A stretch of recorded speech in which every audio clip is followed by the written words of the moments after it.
The simple stuff, low hanging fruit here. If you're ever wondering why a long iron or something or a mid iron is not getting airborne as much as you want it to get, it's not climbing on you, hey, listen, let's just talk about ball position and width of stance, okay? Width of stance, it's pretty cool. Guys on the tour, they stay very consistent with their width of stance and ball position, and we have a simple way that you can do that. So Dad, if you watch this, Dad would put up an alignment rod on my shoulders like this. We'd put 2 dots right here on my shoulder width, outside of the shoulders, and then we put 1 at the midpoint. So all my pros do this. I got a couple guys on tour right now that are doing exactly this every week. Right here, 3 dots, shoulders, midpoint. Well, check this out.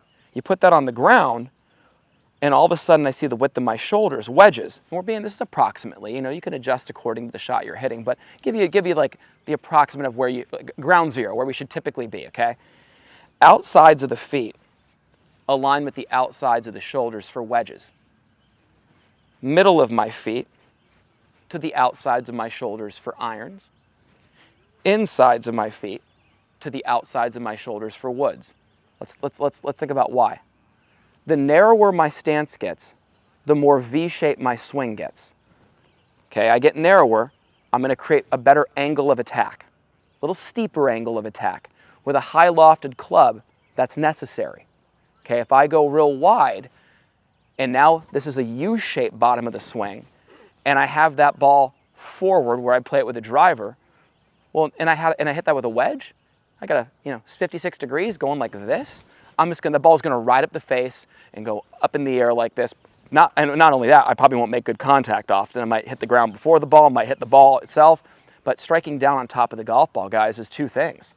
In your setup, it's width of your stance, and it's having the ball position directly underneath the top of your pendulum, which is your sternum, okay? So that midpoint that we came up with, ball position, unless it's a specialty shot where you're really trying to go underneath a tree or you're hitting a bump and run on the green side, we're not putting the ball in the back half of our stance, guys. You put the ball in the back half of your stance, the natural path of your swing is so in to out.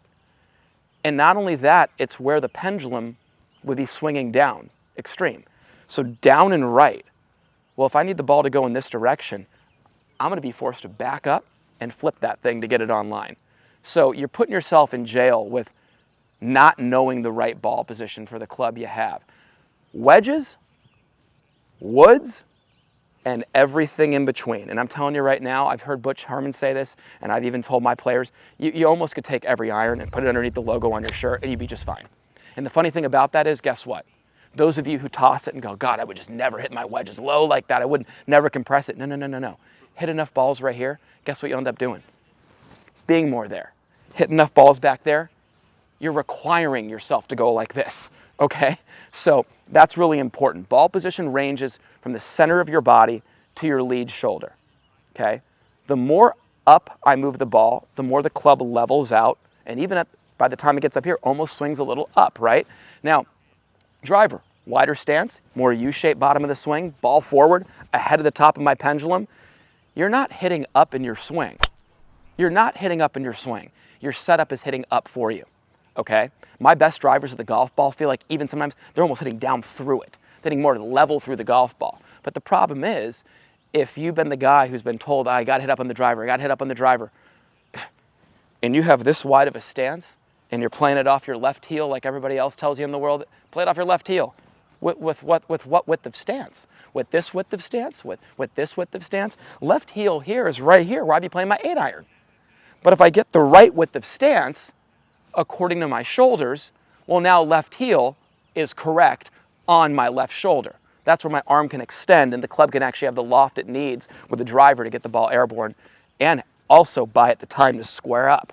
Okay, so real simply put, we have a little rule here for width of stance. We have ball position, moving up gradually. I mean, the way I really look at it is, wedge, 9-iron, 8-iron, 7-iron, 6-iron, 5-iron, just all the way up to the lead shoulder. And, believe it or not, just those simple tweaks in width of stance and ball position, if I want to hit it over the tree with Jimmy here and we're trying to get a 7-iron up and over these trees right here behind Kevin, I mean, listen, my normal flight with a 7 would be right in the middle of those trees, okay? Probably like just top 2/3 right there.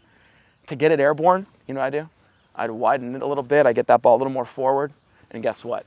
That would elevate that thing right over the trees. So, just knowing those rules are huge for you guys in the game of golf.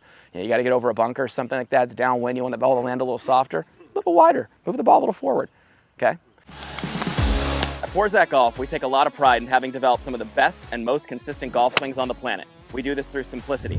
Our Full Swing Masterclass will take you on a step-by-step, easy-to-understand process on how to get your golf swing better than ever. Join the many before you who've utilized our Full Swing Masterclass to take their games to the next level and beyond.